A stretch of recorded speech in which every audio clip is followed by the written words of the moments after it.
ভারতের যতগুলো মুখ্যমন্ত্রী আছে সবারই ঘরের তলায় একটা করে আমি মসজিদ বার করে দেব। চ্যালেঞ্জ এটা, আমাকে 24 ঘন্টার জন্য ভারতের প্রধানমন্ত্রী করো, আমি 24 ঘন্টার ভেতরে ভারতের যতগুলো রাজ্যের মুখ্যমন্ত্রী আছে প্রত্যেক জনার বাড়ির তলায় একটা করে মসজিদ বার করে দেবো। সার্ভে কেন? লোক আমার, প্রশাসন আমার, গায়ের জোর আমার, আমি যা বলবো তাই, আমি যা বলবো তাই। মুসলমান খামোশ बैठा रहो। কেন? বেঈমান কাফেররা মেহনতে কামিয়াবি লাভ করছে। আজকে পৃথিবীতে 250 কোটি মুসলমান, 47টা মুসলিম রাষ্ট্র আছে, সবারই কাছে সামরিক বাহিনী, যারা সরাসরি আমেরিকার সঙ্গে যুদ্ধ করার ক্ষমতা রাখে, অথচ ফিলিস্তিন আর গাজার নিরীহ মানুষ দাঁড়িয়ে এই মাত্র 60 লাখ ইহুদির কাছে মার খাচ্ছে। তার কারণ কে? তার কারণ মুসলমান, তার দায়ী মুসলমান, তার জন্য দায়ী পৃথিবীর মুসলমান। অনেকের মনে মনে হবে মুসলমানরা কেন দায়ী হবে? 100 বার আমি প্রুফ দিচ্ছি। কিয়ামত আপনারা মনে করছেন দূরে, একদম নয়, ভুল হচ্ছে। কিয়ামত আপনার দোরগোড়ায় পৌঁছে গেছে। তার দলিল 2 সপ্তাহ আগে রিয়াদের কনসার্ট হয়েছে, রিয়াদে, আরবের রিয়াদে। সালমান প্রিন্স আর সব লম্বা জামার মাথায় রুমাল দিয়ে বেল্ট লাগিয়ে মুখে দাড়ি রেখে বসে থেকেছে, আর তাদের বউরা সাথে থেকেছে, মেয়েগুলো। আর সেখানে পৃথিবীর একটা লম্বা ড্যান্সার যার নাম হচ্ছে জেনিফার লপেজ, কয়েক কোটি টাকা নিয়েছে, 50 থেকে 60 কোটি। সে যখন স্টেজে ড্যান্স করেছে, পেছনে স্ক্যানার লাগানো আছে, স্ক্যানারটা হচ্ছে কাবা ঘর, আর ওই কাবা ঘরে তার ন্যাংটো ছবিটা উঠছে, আর আরবের বাদশার হাততালি মারছে। আল্লাহর কসম করে বলে যাচ্ছি, এদের ধ্বংস খুব তাড়াতাড়ি লেখা আছে। যারা মনে করছেন আরবের বাদশা সালমান প্রিন্স, আজিজ, তার বাপ, এরা আরবিয়ান, এরা কেউ আরবিয়ান নয়, অন্য দেশ থেকে এসে রাজ কায়েম করেছে, রাজত্ব ধরেছে। অরিজিনাল যারা আরবিয়ান হবে, যারা মক্কা মদিনার বাসিন্দা হবে, রাসূলের হাদিস আছে, এরা কিয়ামত পর্যন্ত পদভ্রষ্ট হবে।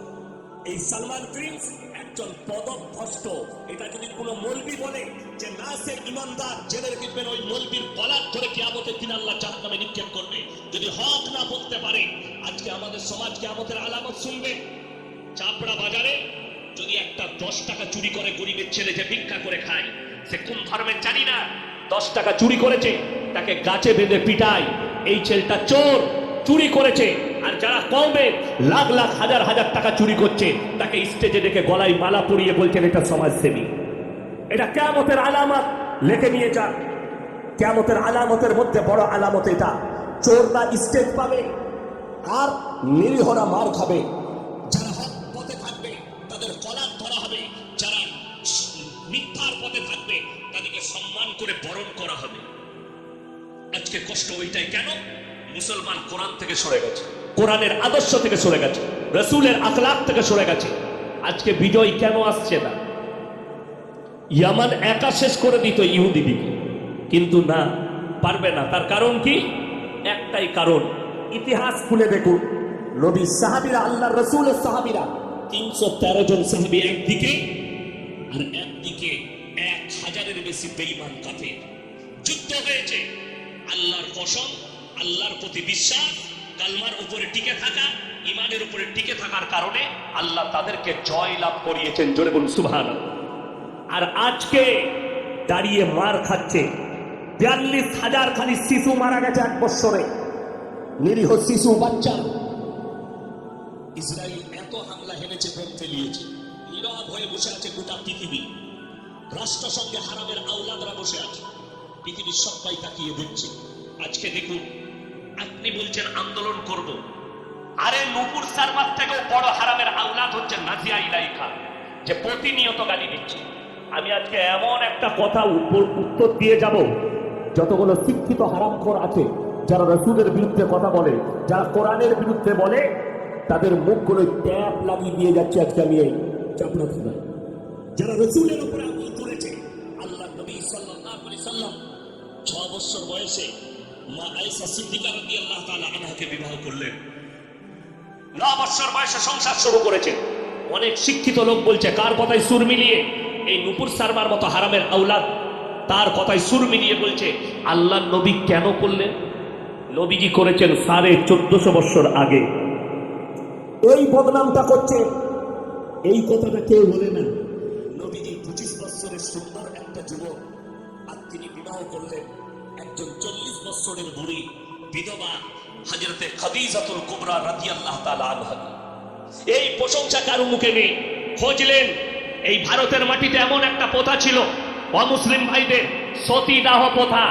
মানুষ মারা গেলে, স্বামী মারা গেলে সেই চিতার উপরে জ্যান্ত অবস্থায় স্ত্রীকে জ্বালানো হতো। বন্ধ করেছে রাজা রামমোহন রায়। বায়োডেটা মুহাম্মদ সাল্লাল্লাহু আলাইহি সাল্লাম, রাসূল সাল্লাল্লাহু আলাইহি সাল্লাম 11টা বিবাহ করেছেন, 10টা বিধবাকে করেছেন। জোরে বলুন সুবহানাল্লাহ। নবীজি আদর্শ দিলেন বিধবাটা ডাস্টবিনে ফেলার জন্য নয়, বিধবাটা রাস্তায় ঘুরে বেড়াবার জন্য নয়, বিধবাটা জিনা করার জন্য নয়। তোমাদের যদি ইচ্ছা জাগে, পছন্দ হয়, বিবাহ করে স্ত্রী রূপে গ্রহণ করো। আল্লাহ এর মধ্যেও খায়ের আর বরকত রেখেছে। জোরে বলুন সুবহানাল্লাহ। অথচ মুসলমান প্রশ্ন তুলে নবীজি কেন বিবাহ করলেন এত অল্প বয়সী একজন মহিলাকে, জিনার বয়স মাত্র 6 বছর, সংসার শুরু করলেন 9 বছর বয়সে। যতগুলো স্কুল কলেজ ইউনিভার্সিটি আছে তাদের প্রিন্সিপালের মাথার ওপরে ঈশ্বরচন্দ্র বিদ্যাসাগরের ছবি টাঙানো থাকে না? থাকে না?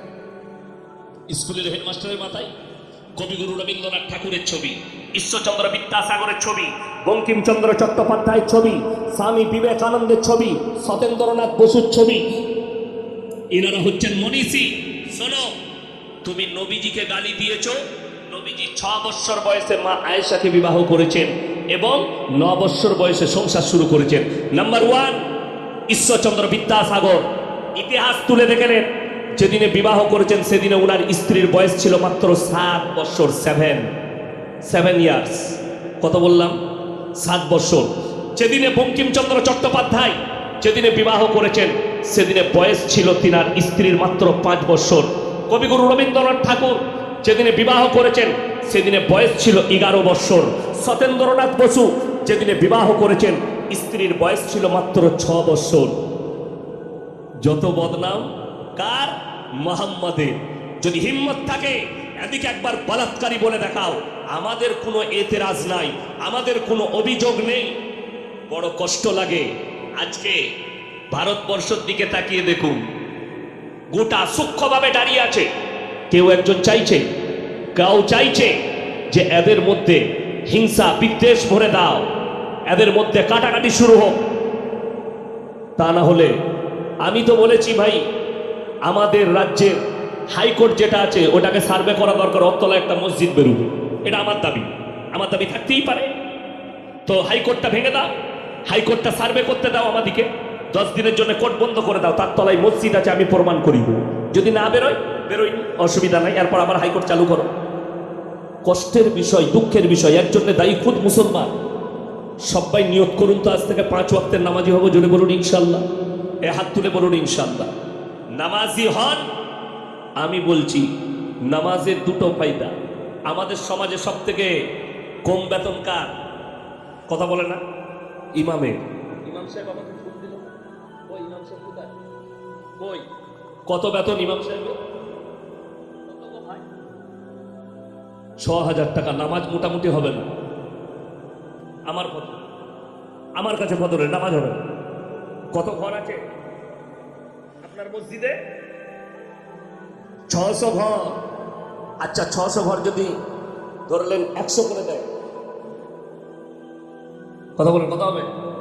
60,000। 60,000 টাকা বেতন আমরা চেয়েছি, আপনি 20,000 দেন না। কথাটা বুঝতে পারেননি?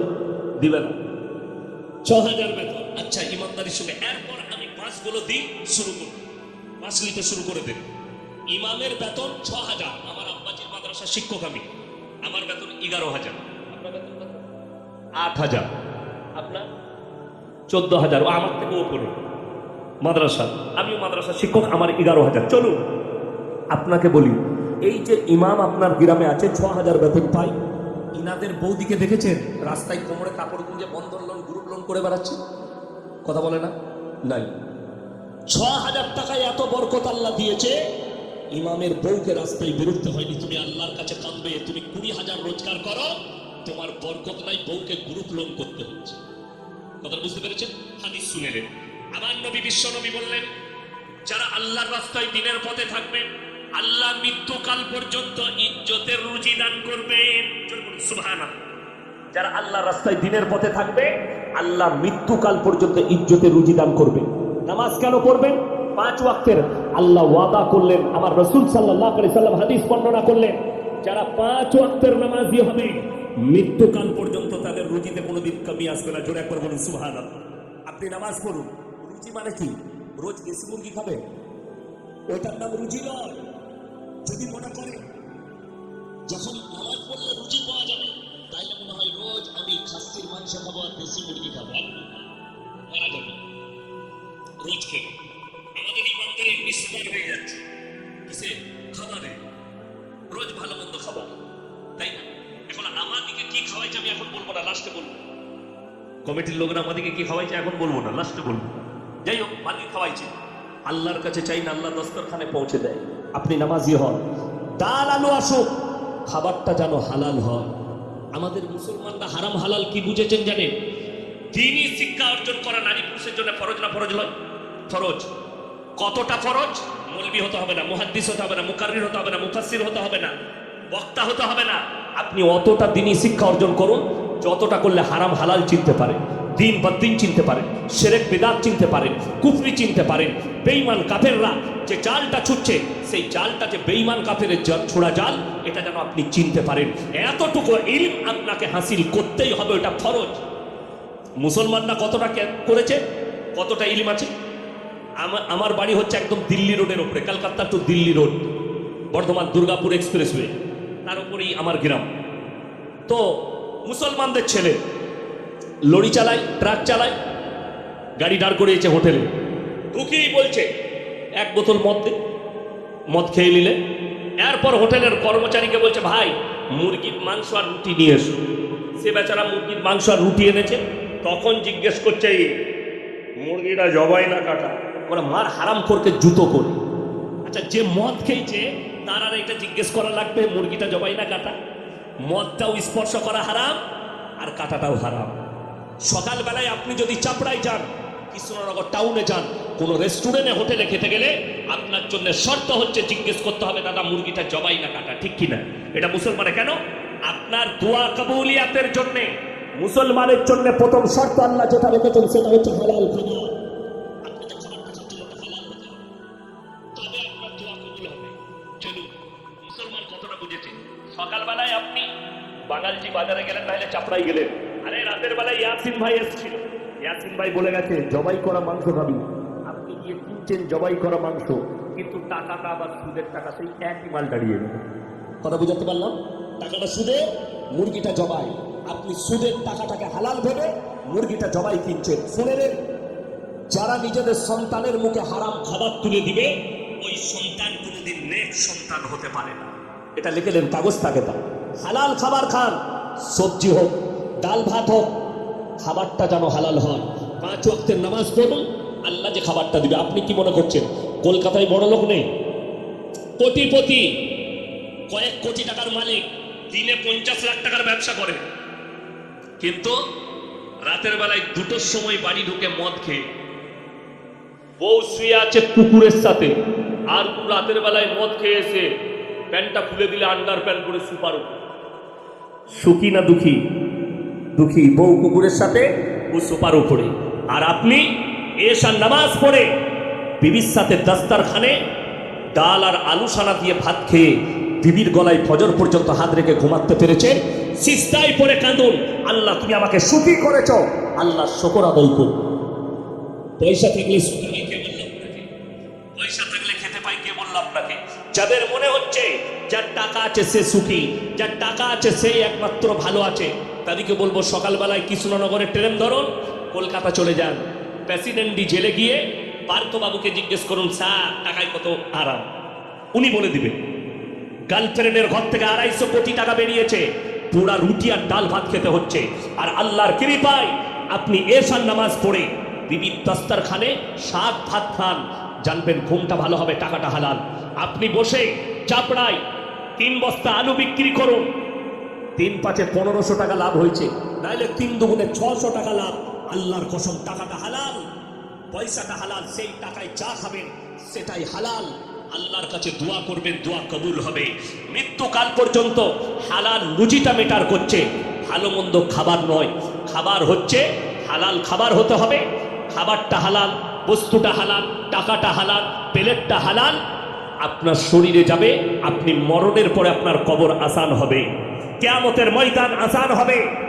আল্লাহর কসম, মুসলমান জানেই না, এরা মনেই রাখে না আমার বাপ দাদু চলে যাচ্ছে, আমার চোখের সামনে আমার সব পরিবার চলে যাচ্ছে, আমাকেও একদিন মৃত্যুবরণ করে কবরে যেতে হবে।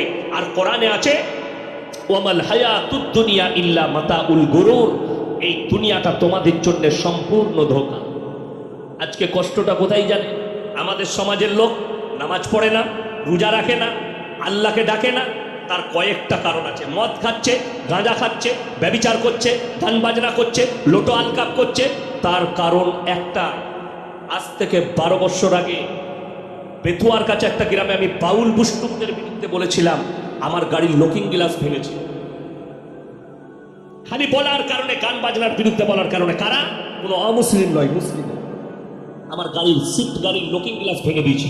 কেন বললে? বাউল বুষ্টুমের বিরুদ্ধে, গান বাজনার বিরুদ্ধে।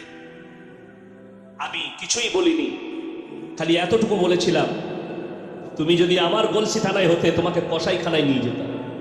তোমার জেলা বলে তুমি আমার গাড়ির লুকিং গ্লাস ভাঙলে, তাহলে তোমার বাউল বুষ্টমগিরি বার করে দিতাম আমি। আজকে মুসলমান ভরসা করেছে আমি যতই বড় পাপ করি, যতগুলো পাপের সাগরে ডুবে থাকি, মরে যাব, আমার পরিবার মৌলবিদিকে ডেকে নিয়ে এসে মিলাদ পড়াবে, আমার কবর জিয়ারত করবে। আরে দুঃখ লাগে, বাপ মরে গেলে মৌলবি হায়ার করতে হচ্ছে, কবর জিয়ারত করতে জানে না যে বাপের কবরটা কিভাবে জিয়ারত করতে হয়। শুনে নেন, ওই বাপ ভাগ্যবান যে মরে যাওয়ার আগে একটা নেক সন্তান তৈরি করে দিয়েছে। এই আলেমদের বাপরা ভাগ্যবান। আপনার ছেলে যদি নামাজি হয়, তাহাজ্জুদ পূজার হয়, ইসলামের চর্চা থাকে, সেই বাপ হচ্ছে ভাগ্যবান। সেই ছেলের কাছে টাকা না থাক, সেই ছেলে মাঠে খাটুক, কিন্তু বাপ মরে গেলে জানাজার নামাজটা পড়াতে পারবে, কবরটা জিয়ারত করতে পারবে। আমাদের দেশে তো 4 বোতল মদ খেয়ে মরে গেছে বলে অসুবিধা নাই, হুজুরকে দাওয়াত দিবি, মিলাদ পড়িয়ে জান্নাত রেডি। হ্যাঁ, আমাকে দাওয়াত দিয়ে দিলে, দেশি মুরগি দিয়ে ভাত খাইয়েছে, হুজুর দোয়া করে দে। আমি দোয়া করলাম, আল্লাহ তুমি আর বাপকে জান্নাতুল ফিরদৌস দান করো, আল্লাহ তুমি শহীদের মর্তবা দাও। দোয়া হয়ে গেল। বাপ কি করে মরে হলো? বাপ চাপড়ায় মদ খেয়ে অ্যাক্সিডেন্ট করে, তো বা কাকে জান্নাতে দিলাম বের। এ হুজুরও ভাববে 3 বোতল মদ খেয়ে মরে গেছে, বলছে জান্নাত রেডি। আমি পারবো না, আমাদের মতো মৌলবীরা নয়। যদি জান্নাত পেতে যাও, জিলাপি হুজুরকে ডাকবে, তারা জান্নাতে দিয়ে দিবে। অনেক জিলাপি হুজুর আছে, জিলাপি দিবেন, খাবে, দেশি মুরগি খাবে, মদ খা, গাঁজা খা, জিনা কর, জান্নাতে ভরে দিবে। এই হুজুর কটা আগে মার খাবে কিয়ামতের দিন। কোরআন শুনেলে আমার মতো 100টা মৌলবি ধরা পড়বে কিয়ামতের দিন। সমাজকে ধোঁকা, প্রতারণা, প্রবঞ্চনা করেছ, হক মানুষের কাছে লুকিয়েছ নিজেদের খালি পেট চালাবার জন্য। আজকে কষ্ট লাগে। আপনি ভেবে দেখুন, নবীজির থেকে দামি লোক পৃথিবীতে কেউ আছে? কেউ আসবে? যদি না আসে, চলুন আপনাকে দেখিয়ে দিই। আপনারা বলুন, এই চ্যাপ্টারটা রাখলাম একবার, লটারির টিকিট হারাম না হালাল? কথা বলে না? হারাম। লটারির টিকিট হারাম কেন? আচ্ছা, মুসলমান লটারি বেচে না? বেচে না? লটারি কাটে না? কাটে না? তার থেকে বড় হারাম করার কেউ আছে? তো লটারিওয়ালাকে যদি কেউ হারাম কর বলে, গায়ে লাগার কোনো কথা নাই তো, সে তো হারাম করি। কথাটা বুঝতে পেরেছেন না? পারেন? লটারি কাটনেওয়ালা হারাম কর, লটারি বেচনেওয়ালা হারাম কর, তার ইনকামটাই তো হারাম, লটারি বেচা। চলুন, লটারি কেন হারাম? জ্যোতিষীকে যদি কেউ হাত দেখায়, জ্যোতিষীকে যদি কেউ হাত দেখায়, তার ইমান থাকবে না? চলে যাবে? কলমা পড়ে মুসলমান হতে হবে। আমার খালি অবাক লাগে, আপনি কলকাতায় যান, যেমনি হাওড়া স্টেশনে 1 নম্বর প্ল্যাটফর্মে বেরোবেন, একদম ওপরে উঠেই দেখতে পাবে ছিঁড়া চট মিশিয়ে হারামখোর বসে আছে, মাথায় সরষের তেল লাগিয়েছে, এরম করে চুলা চূড়া অ্যাটার্চি খুলে বসে আছে। অ্যাটার্চিতে কি আছে? আংটির পাথর। কৃষ্ণনগরেও পাবে না আংটির পাথর। আর সামনে একটা ফাল নামা খোলা আছে, পাথর নামানো আছে, তাদের একটা কি যন্ত্র মতো নামানো আছে। বর্ধমান থেকে 2টো লাইন যাচ্ছে হাওড়া, একটা কড লাইন, একটা ম্যান লাইন, 2টো লোকা, দুদিকে যাচ্ছে। তো বর্তমান থেকে যারা চাকরি করে 50,000 বেতন পায়, 1 লাখ বেতন পায়, 90,000 বেতন পায়, সকালবেলায় কলকাতায় গিয়ে চাকরি করে, হাওড়া স্টেশনে নেমে আমার হাতটা দেখুন, ওরে বাবরে তোমার তো ভাগ্যটা খারাপ যাচ্ছে, প্রমোশনটা আটকিয়ে আছে, কি করতে হবে বা? বলে এই আংটির পাথরটা নিয়ে যাও, অবশ্যই দেখবে তোমার ভাগ্যটা ফিরে যাবে। যে লিখছে সে 90,000 বেতন পায়, যে দিচ্ছে একটা পাথরের আংটির পাথর বিক্রি হলে তবে সে কি খেতে পাবে? দেখেন নাই ভাইরাল, কি খেতে পাবে? 3টে পরোটা, আনলিমিটেড তরকারি, একটা ডিম, 1 টুকরো পেঁয়াজ, একটা কাঁচা লঙ্কা, 30 টাকা। রাজুদা কি বললেন? ওই মালটা খেতে পাবে, দামি হোটেলে খেতে পাবে না, হারাম। ওই পরোটা খেতে হবে ওকে। আর যে চাকরি করছে সে অফিসে গিয়ে পাটা তুলে কর্মচারীকে বলবে এই চাটা নিয়ে আয়, আনছি স্যার। স্যার বলবে স্যার আনছি। পাথরটা সে নিচ্ছে আর দিচ্ছে ছিঁড়া চটে বসে, একবারও বলতে পারছে না এই ভাগ্যের পাথরটা তোর গলায় বাঁধ, কাল থেকে মমতা খালার পাশে থাকবি। কথাটা বুঝতে পারেননি? ভাগ্যটা কার খারাপ? যে দিচ্ছে তার না যে নিচ্ছে তার? যেমন আমাদের সমাজের লোকরা জানে না, 50,000 টাকা ইনকাম করে চাপড়াই ব্যবসা আছে, বাঙালচি বাজারে ব্যবসা করছে, বড় দোকান, 50-1 লাখ টাকার কারবার করে রোজ। 2 দিন যদি ব্যবসা খারাপ যায়, হুজুরের কাছে হাজির, হুজুর দিলাম বলবেন, হুজুরের বেতন 6,000, আর হুজুরকে এসে বলছে হুজুর একটা বরকতের তাবিজ দাও। তো হুজুরের তাবিজে যদি বরকত হবে তো হুজুর 6,000 বেতন করবে কেন? ব্যবসাটা তোর হবে কেন? তো হুজুরের হবে। কথাটা বুঝতে পারেননি? ব্যবসাটা তোর হবে কেন? তো হুজুরের হবে। যেমন আমাদের অনেক যুবকরা বুঝে না, আমাদের কাছে 3 দিন 4 দিন প্রেম করছে, দিয়ে যদি মেয়েটা ফোন না তুলে, এরপর তার উড়ুম দুরুম শুরু হয়ে গেল। এরপর হুজুর খুঁজে বেড়াচ্ছে, কোন হুজুর তাবিজ দিলে যেন মেয়েটা আমাকে ফোন করে আমার কাছে চলে আসে। কিন্তু হুজুর এমন একটা তাবিজ দিন যেন মেয়েটা আমার কাছে আসবে। হুজুরের তাবিজে যদি মেয়ে আসবে তা তোর কাছে যাবে, সে তো হুজুরের কাছে আগে যাবে। সব থেকে দুঃখের বিষয়, আমরা আর ইমামতি করতাম, তাবিজে মেয়ে পাওয়া গেলে আমরা মৌলবীরা ইমামতি করতাম, খালি খোঁজ লাগাতাম বাপের একটা বিটি বড় লোককে আছে, দেখা মাত্র তাবিজের টেনে নেবে, বড় লোকের চাপ। কথা বুঝতে পারে কি? আর আমাদের ইমামতি করা লাগতো? ইমামতি করার প্রয়োজন না। কিন্তু কে বলবে এই দুঃখের কথা? 100টা লোক এই তাবিজ পানি পড়া তেল পড়ার নাম করে সমাজকে ধোঁকা আর প্রতারণা প্রবঞ্চনা করছে, মানুষের প্রতি বিশ্বাস করছে। যেমন মায়েরা যারা শুনছেন শুনে যান, ছেলে হচ্ছে না, 1 বছর 2 বছর 3 বছর ছেলে হয়নি, দাওয়া এবং দোয়া দুটো করো। দাওয়া এবং দোয়া, আপনি দোয়া করুন আল্লাহ বাচ্চা দাও। কোন আলেমের কাছে গেলেন, তিনি বললেন বাবা আপনি এই দোয়াটা পড়বেন, এই দোয়া পড়ে পানিতে ফুঁক দিয়ে খান, কিংবা তিনি একটা কোরআনের আয়াত পড়ে ভালো দোয়া পড়ে ফুঁক দিয়ে দিলেন, পানিটা খান, আল্লাহ চাইলে বাচ্চা হবে। কিন্তু এমন এমন মাল বেরিয়েছে, বলছে আমার তাবিজে বেটা ছেলে হবে, খোঁজ নিয়ে দেখুন সে হারাম করে একটাও বেটা। আমাদের মৌলবীদের তাবিজে যদি বেটা ছেলে হতো, পঞ্চায়েতটা দখল কার হতো? হুজুরদের। 4টা করে বিয়ে যায় যাচ্ছে না? নাই আছে, 4টা করে বিয়ে করতাম, বছরে 1টা করে বেটা, 10 বছরে কত? 4 10 40। লাঠির জোর কার? পঞ্চায়েতের কেউ পাবে হুজুররা ছাড়া? প্রধান আমি প্রধান। বড় কষ্ট লাগে, সমাজ বুঝে না। যদি বলেন কোরআন শোনা, সূরা আল ইমরান 1ম পৃষ্ঠা, ওয়াল্লাযী ইউসাউবিরুকুম ফিল আরহামি কাইফা ইয়াশা লা ইলাহা ইল্লা হুয়াল আজিজুল হাকীম। হে আমার নবী বলো, আসমান আর জমিনের মধ্যে যা কিছু আছে কোন জিনিসটা আমার আল্লাহর কাছে গোপন নেই। ওয়াল্লাযী ইউসাউবিরুকুম ফিল আরহামি কাইফা ইয়াশা লা ইলাহা ইল্লা হুয়াল আজিজুল হাকীম। মায়ের গর্ভে কেমন বাচ্চা হবে আমি আল্লাহ আমার ইচ্ছা মতো দান